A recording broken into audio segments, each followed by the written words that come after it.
नमस्कार दोस्तों, मैं अजय स्वागत करता हूं आप सबके favourite YouTube channel magic maths by Ajay sir पे। दोस्तों, कोरोना वैश्विक महामारी की वजह से देश और दुनिया के सभी वर्ग पे बहुत ही गहरा असर पड़ा है। मैं बात करूं एजुकेशन सिस्टम की तो इसमें विद्यार्थी, शिक्षक वर्ग, शिक्षण संस्थान और अभिभावक और इन शिक्षण संस्थान से प्रत्यक्ष और अप्रत्यक्ष रूप से जुड़े लाखों लोगों का जीवन भी बहुत ही प्रभावित हुआ है। तो इसी सिलसिले में आज हम बात करने वाले सीकर के डाइट में English lecturer mister Suresh Kumar Verma sir से। सर, आपका स्वागत है हमारे यूट्यूब चैनल पे। Thank you sir. सर, आपने जीवन में बहुत ही संघर्ष किया है और बहुत ही कठिनाइयों के बाद ये मुकाम हासिल किया, तो हम सबसे पहले जानना चाहेंगे आपकी लाइफ हिस्ट्री के बारे में। देखिए, मैं तो ये कहता हूँ कि हर व्यक्ति को थोड़ा जज्बा होना चाहिए हर व्यक्ति में, और यदि लाइफ में जज्बा है तो आपकी जितनी भी परेशानियां हैं वो सब एक एक करके सब दूर हो जाएंगी और आप अपना लक्ष्य प्राप्त निश्चित रूप से कर लेंगे। इसके साथ ही मैं एक बात और कहना चाहूँगा कि इसमें गुरु का यदि सपोर्ट हो व्यक्ति को, यदि आपके पास कोई गुरु है, हर फील्ड का गुरु होता है, जिस फील्ड में आप जाना चाहते हैं उसमें आपके पास गुरु है तो निश्चित रूप से आपका जो वो मुकाम है वो प्राप्त करना आसान हो जाता है। मैंने मेरा बीए की जो पढ़ाई थी वो एक सामान्य सी कॉलेज तोदी कॉलेज से की, और उसके बाद एमए राजस्थान यूनिवर्सिटी से, और उसके बाद मैंने निश्चय किया कि मुझे एक विद्यालय स्थापित करना है, एक संस्थान स्थापित करना है। मेरे साथियों से मैंने डिस्कस किया कि मैं ऐसा कर सकता हूं, और मात्र कुछ बच्चों के साथ मैंने एक विद्यालय शुरू किया, जिस विद्यालय में आज हजारों बच्चे पढ़ रहे हैं। इसके साथ ही कुछ समय बाद जब विद्यालय स्थापित हो गया, कुछ समय बाद मैंने गवर्नमेंट जॉब के लिए अप्लाई किया और मुझे गवर्नमेंट जॉब मिल गया। गवर्नमेंट जॉब में मैं अभी डाइट में लेक्चरर हूँ। तो मैं तो ये कहना चाहूँगा कि यदि आप में जज्बा है तो हर चीज़ आप प्राप्त कर सकते हैं। सर, बहुत ही सुंदर और बहुत ही गहरी बात आपने हमें बताई। मेरा अगला सवाल आपसे ये है कि ये 10वीं और 12वीं की एग्ज़ाम रद्द हो गई तो विद्यार्थी काफ़ी परेशान हैं, तो उनके लिए आप क्या कहना चाहेंगे? देखिए, कोविड-19 के कारण काफ़ी लोग प्रभावित हुए, जिसमें हर क्षेत्र में हम प्रभावित हुए हैं। इसका प्रभाव वर्षों तक रहेगा। ऐसी परिस्थितियों में जीवन बचना सबसे पहले ज़रूरी था, और इसके चलते राज्य सरकार और केंद्र सरकार ने निर्णय लिया कि बच्चों को इस खतरे में नहीं डाला जाए और बिना एग्ज़ाम के इनको प्रमोट कर दिया जाए। तो ये मैं मानता हूँ कि एक बहुत अच्छी पहल, अच्छी सोच थी दोनों ही सरकारों की। और सबसे पहले जीवन बचना बहुत ज़रूरी है, व्यक्ति स्वस्थ रहना ज़रूरी है, एजुकेशन सेकेंडरी है। जहाँ तक एग्ज़ाम कैंसिल हुए हैं और उनसे हम प्रभावित हुए हैं, तो मैं छात्रों से कहना चाहूँगा कि वो अपनी पढ़ाई, अपना अध्ययन जो है वो नियमित वैसे ही बनाए रखें। एग्ज़ाम हो नहीं हो ये बड़ा मैटर नहीं है। मैटर है कि आपने छुट्टियों में जो आपको समय मिला है उसमें आपने कितना गेन किया है, आपने कितना सीखा है। मूल्यांकन होना तो लास्ट स्टेज होती है, और सबसे बड़ा होता है स्व मूल्यांकन। यदि आपने सेल्फ इवैल्यूएशन कर रखा है अपना, तो आप आगे भी जो भी आप टारगेट लेके चलते हैं उसमें सफल हो जाएंगे। ये जो औपचारिक मूल्यांकन है ये कोई मायने नहीं रखता है। बिल्कुल सर, बहुत ही सही, आपने बच्चों के लिए बहुत ही गहरी बात कही, और सवालों का दौर इसी तरीके से जारी रहेगा। और इसी सिलसिले में मैं आपसे कहना चाहूँगा कि अभिभावकों के पास है बच्चे, 24 आवर्स उन्हीं के पास रहते, तो उनके लिए आप क्या कहना चाहेंगे? देखिए, विद्यालयों में, संस्थानों में बच्चे 8 घंटे के लिए, 7 घंटे के लिए आते हैं, और पेरेंट्स सोचते हैं कि संपूर्ण विकास कि जिम्मेदारी संस्थानों की है, लेकिन अब बच्चे आपके पास रहे हैं, आपने बच्चों की जो पढ़ाई है, जो भी उनका अध्ययन है, उनमें सहयोग किया है, क्योंकि आपके पास 24 आवर्स बच्चे रहे हैं। आप कितना उनका व्यवहार परिवर्तित कर पाए हैं, इसका मूल्यांकन मैं चाहूँगा कि पेरेंट्स स्वयं करें, क्योंकि केवल संस्थानों को जिम्मेदारी देना औचित्यपूर्ण नहीं है। पहली पाठशाला घर होती है, और घर से जितना बच्चा संस्कार, व्यवहार, आचार और अध्ययन के प्रति जो रुझान है, वो जितना घर से सीखता है उतना ही संस्थान में भी वो सीख सकता है।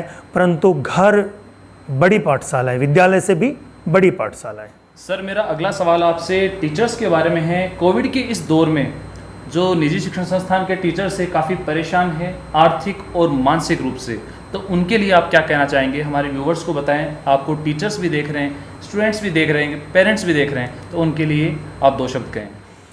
देखो, कोविड-19 के चलते मैंने पूर्व में भी बताया कि हर क्षेत्र प्रभावित हुआ, और मैं मानता हूं कि सबसे ज़्यादा जो प्रभाव पड़ा है वो प्राइवेट स्कूल के टीचर्स पर ही पड़ा है।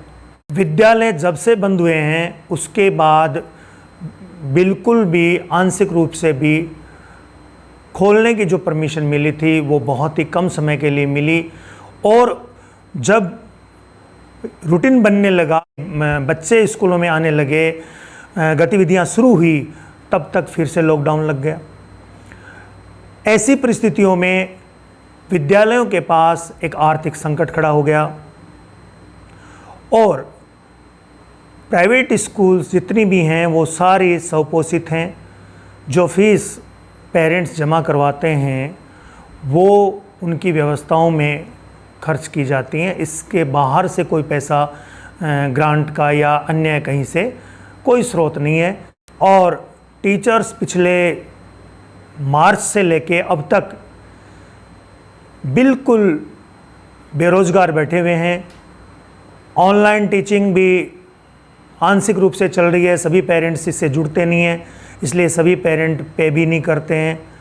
तो ऑनलाइन टीचिंग के लिए भी जो टीचर्स हैं उनको पेमेंट प्रॉपर नहीं हो पा रहा है, और उनका जो रोज़गार है उस पर बहुत ही, मैं तो ये कहूँगा कि उनकी रोजी रोटी पर बहुत फ़र्क ये प्रभाव पड़ा है, और जिससे वो काफ़ी परेशानी महसूस कर रहे हैं। उनकी परेशानी हम समझ सकते हैं। सभी संस्था प्रधानों से भी मैं रिक्वेस्ट करना चाहूँगा कि जितना भी पैसा पेरेंट्स से कलेक्ट हो उस पैसे को सबसे पहले टीचर्स में बांटा जाए, अन्य सुविधाएं काट के, और वो पैसा टीचर्स में बांटा जाए, जिससे उनका घर सुचारू रूप से चल सके, उनकी आजीविका सुचारू रूप से चल सके। इसके साथ ही मैं पेरेंट्स से भी रिक्वेस्ट करना चाहूँगा कि ईमानदारी से हमारे जो भाई बहन हैं जो प्राइवेट स्कूल में पढ़ा रहे हैं, उनके सहयोग के लिए आपको ईमानदारी से जो भी जितनी फीस बनती है वो सेटलमेंट करके और अपने विद्यालयों में फीस जमा करवानी चाहिए, जिससे विद्यालय और स्टाफ इनकी व्यवस्थाएं सुचारू रूप से चल सकें, उनको हम अपनी ओर से सहयोग कर सकें। बहुत ही अच्छी बात कही सर आपने। टीचर्स वर्क के लिए, अभिभावकों के लिए जो सही चीज़, जो सही मायने में होनी चाहिए थी, वो सारी चीज़ आपने अपने कम शब्दों में बताई है, और कम शब्दों में जो बड़ी बात होती है वो आपने इस चीज़ को रिप्रेजेंट किया है। सर, सवालों का दौर इस तरह जारी रहेगा। मेरा अगला सवाल आपसे ये है कि जो संस्थान बंद हैं, संस्थापक भी इससे परेशान हैं, तो उनको इस विकट परिस्थिति में क्या करना चाहिए, उनको आगे क्या कदम उठाना चाहिए, उनके लिए आप हमारे व्यूवर्स को कुछ बात कहें। देखिए, संस्थान लगभग बंद हैं, और ऐसी परिस्थितियों में धैर्य सबसे बड़ी चीज़ है। अभी हमें धैर्य रखना पड़ेगा, कहीं न कहीं से एडजस्ट करते हुए संस्थानों को मेंटेन करना होगा, और इसके लिए सबसे बेस्ट जो तरीका है वो है online classes, virtual classroom start किए जाएं, वर्चुअल क्लासरूम से टीचिंग दी जाए, सभी पेरेंट्स को ऑनलाइन टीचिंग से जोड़ने के लिए उन्हें प्रेरित किया जाए, जिससे वो बच्चों को ऑनलाइन टीचिंग के लिए संस्थान से जोड़े रखें और ऑनलाइन टीचिंग का जो भी निर्धारित शुल्क होता है वो पेरेंट्स समय पर जमा करवाएं, संस्थानों का उत्साहवर्धन करें, उनको सहयोग करें, तो निश्चित रूप से न केवल टीचर्स बल्कि विद्यालय, पेरेंट्स और विद्यार्थियों को भी इसका फ़ायदा निश्चित रूप से मिलेगा। समय का सदुपयोग होगा। निर्धारित रूप से विद्यालय, प्रॉपर रूप से विद्यालय कब खुलने वाले हैं ये अभी अनिश्चित है। हमें उनका इंतज़ार न करते हुए बच्चों की पढ़ाई जारी रखनी चाहिए, जिससे डेली रूटीन में वो कितना पढ़ते हैं, वो अपना कितना समय पढ़ाई में देते हैं, उसकी वॉच होनी चाहिए। और ऑनलाइन टीचिंग के सहारे वो अपना जो भी कोर्स है उसका जितना पार्ट वो पूरा कर सकते हैं वो पूरा करने का प्रयास विद्यालय और पेरेंट्स की ओर से किया जाना चाहिए। सर, आप हमारे व्यूवर्स को आगे क्या मैसेज देना चाहेंगे? सभी जो कोविड महामारी चल रही है उससे बचने का प्रयास करेंगे।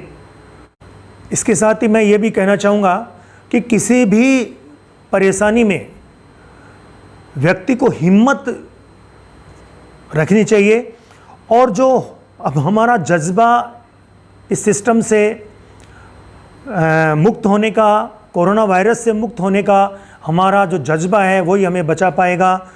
हमें पूरा हिम्मत से इसका सामना करना है। जो परिस्थितियां चल रही हैं, एक दूसरे को सहयोग करते हुए, एक दूसरे को आपस में परेशानियों को शेयर करते हुए इस महामारी से हमें निवृत्त होना है। यही मेरा आप सब लोगों से आग्रह है, विनती है। धन्यवाद। सर, ये जो आपसे सवाल किए गए ये मेरे अभिभावकों के, स्टूडेंट्स के, टीचर्स के सवाल थे जिनका सर ने बहुत ही बखूबी से आंसर दिया। मैं उम्मीद करता हूं आपके मन में उठे हुए सवालों के आपको जवाब मिल गए होंगे। अपनी राय कमेंट बॉक्स में ज़रूर लिखें। मिलते हैं एक नए वीडियो में, तब तक के लिए धन्यवाद।